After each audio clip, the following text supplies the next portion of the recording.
Beleza, agora a gente vai começar a falar sobre o tema da escola de Suzano, sobre o massacre na escola de Suzano. Aí pode complementar aí, João. Tá. O ocorrido de Suzano foi um massacre escolar que aconteceu no dia 13 de março de 2019, na Escola Estadual Raul Brasil, em que dois ex-alunos da escola, um que chamava Guilherme Talci e o outro Luiz Henrique, invadiram a escola armados e mataram 5 estudantes e 2 funcionários. Tá, beleza. Agora tem as perguntas sobre o História- ocorrido.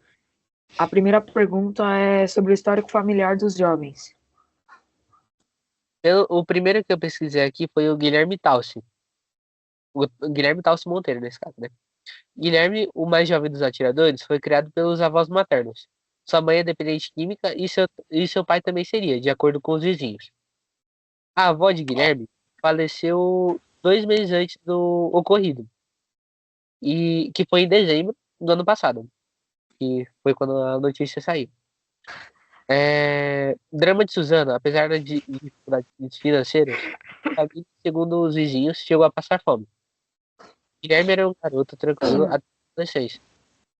Há 2 anos, ele abandonou a escola estadual Raul Brasil, palco do massacre.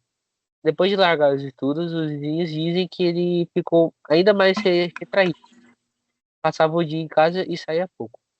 Já o outro jovem, que seria o Luiz Henrique, o mais velho dos atiradores, vivia com os pais, o irmão mais velho e o avô, de 80 anos.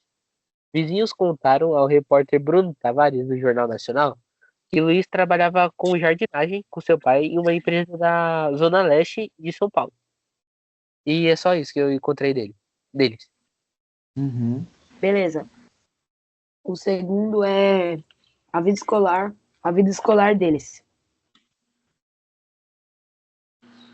Certo. A vida escolar de Guilherme Monteiro, histórico de comportamento constantemente problemático, uma pessoa extremamente agressiva, com dificuldades na escola. Em uma entrevista de um ex-colega, foi mencionado que ele tinha inúmeras notas baixas, passou por situações de bullying e rejeição, e também era conhecido por ter se isolado socialmente, se afastado da escola antes do ataque. Guilherme tinha uma relação difícil com a escola, conforme relatos de amigos e conhecidos. Essa relação com os professores era marcada por desinteresse e atitudes desafiadoras, além de que não havia relacionamento saudável com seus pais, mesmo considerando a idade. A vida escolar de Luiz Henrique de Castro, um dos responsáveis pelo massacre de Suzano, foi marcada por isolamento social, bullying e dificuldades acadêmicas. Ele era visto como uma pessoa isolada, sem muitos amigos e teve problemas em se adaptar ao ambiente escolar. Seu comportamento era agressivo, ele demonstrava desinteresse pela educação e eventualmente abandonando a escola antes do ataque.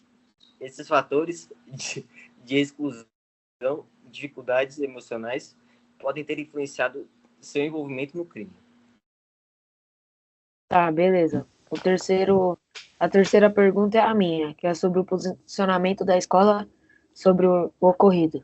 Bom, a escola, ela em si era para ela ter fechado, tipo, a escola pelo posicionamento dos pais e pais, amigos, funcionários, era para ela fechar, mas como ela era uma escola muito renomada, ela correu atrás fazendo propostas e tal, fazendo propostas para tentar não fechar a escola. Aí ela conseguiu, e algumas dessas propostas foram ter psicólogos para ajudar, melhorar o ambiente escolar, não se passar como uma prisão, tipo, como uma prisão, mas sim como um ambiente para estudar, brincar, fazer atividades e tudo. Acho que é só isso, mas tipo, a escola, na base da estrutura, ela se estruturou bem, ajudando nessas atividades, fazendo atividades diferenciadas para os alunos, para sair um pouco do tema. E acho que é só isso. Fecho minha palavra aqui. Nossa, Agora, o clima na escola deve ser bem pesado, né? Porque mesmo depois de todas essas modificações que eles fizeram, tudo mais deve ser muito pesado, porque você ir para esse lugar meio que todo dia, né? Todo dia da semana. E pensa, relembrar do nossa, acontecido, né? então, já mataram pessoas aqui dentro. Deve ser muito pesado, né? Deve ser muito difícil para as pessoas. Todo mundo que É. passa na frente deve pensar nisso.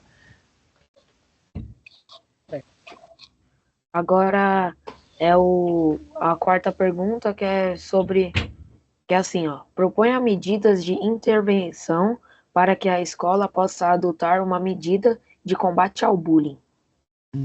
Ó, pelo que eu pesquisei, podem ser. A escola pode criar ambientes de escuta e medição de conflito onde os alunos possam relatar casos de bullying sem medo, com algum especialista no assunto, né? Para auxiliar o que está acontecendo com ele. Oferecer apoio psicológico e acompanhamento para as vítimas, que é tipo uma complementação do espaço seguro. Conscientizar o agressor sobre as consequências de seus atos e promover mudanças no comportamento. Engajar os pais, professores e funcionários na prevenção e resolução do bullying, para que eles fiquem cientes do que tá acontecendo, o problema, quem que está causando esse problema, com quem que foi que ele fez isso, e realizar pesquisas para avaliar o clima escolar e ajustar as medidas conforme necessário, para, de acordo com as respostas dos alunos, né, saber o que está acontecendo, como está o ambiente escolar. Agora, a última pergunta é se você já presenciou ou foi vítima de alguma agressão no ambiente escolar. E, tipo, se essa situação ocorre com frequência. Bom, eu vou começar falando. Eu nunca sofri, mas já presenciei. Tipo assim, às vezes a gente presencia e, tipo, fica com medo de relatar alguma maioridade, alguma pessoa responsável, tipo, na sala de aula, um professor, um substituto, uma diretora. A gente fica com medo de, tipo, o que essa pessoa, o que o agressor vai estar falando, vai estar relatando, falando, brigando com a gente, qual a situação que ele vai fazer. Aí, uma da situação foi, tipo, eu tenho um amigo que ele é mais inchado, ele é gordo. Aí, tipo assim, um dia ficaram chamando ele de bolota, barril. Aí ele não gostou, falou pra pessoa, tipo, parar, a pessoa não parou e quase deu briga isso. Acho que é só isso mesmo. Muitos desses agressores levam como se fosse na brincadeira, né, como se eles estivessem brincando, até zoando, mas na cabeça deles é na brincadeira, mas de quem sofre não é. A pessoa se ofende com o que ela escuta e tal. Eu já, na minha outra escola, já aconteceu isso com um menino. A gente tenta falar com o agressor, mas ele fala que é tudo na brincadeira e continua. Então, é isso. Ó, eu já presenciei, né? 3 situações, mais ou menos. E teve até mais, só que eu vou dar exemplo de 3. Aham. Um foi que eu tenho um amigo que tem um dente maior, assim. Acabaram chamando ele de rato. Outro foi, outro foi um amigo mais inchado. Nesse caso, um pouquinho maior, né? Chamaram de gordo, ali, essas coisas. E teve um caso que eu acabei interrompendo, foi, foi no mês lá que usa a camisa rosa.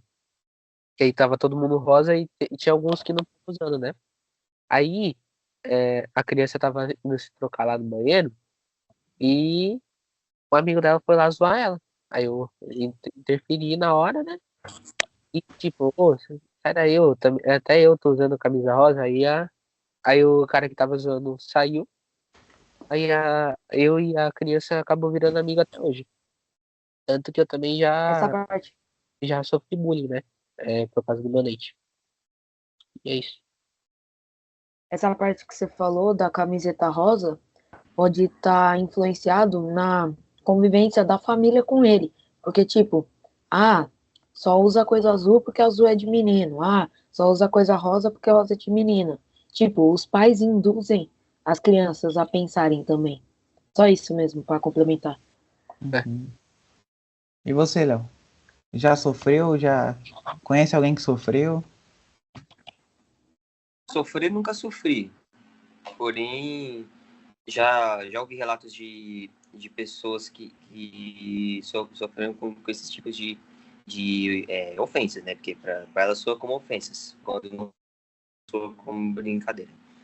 E, tipo, pessoas com estatura mais baixa, assim, elas são... Já ouvi relatos de pessoas que são chamadas de da estatura baixa, né? E em relação... Também já ouvi relato de uma irmã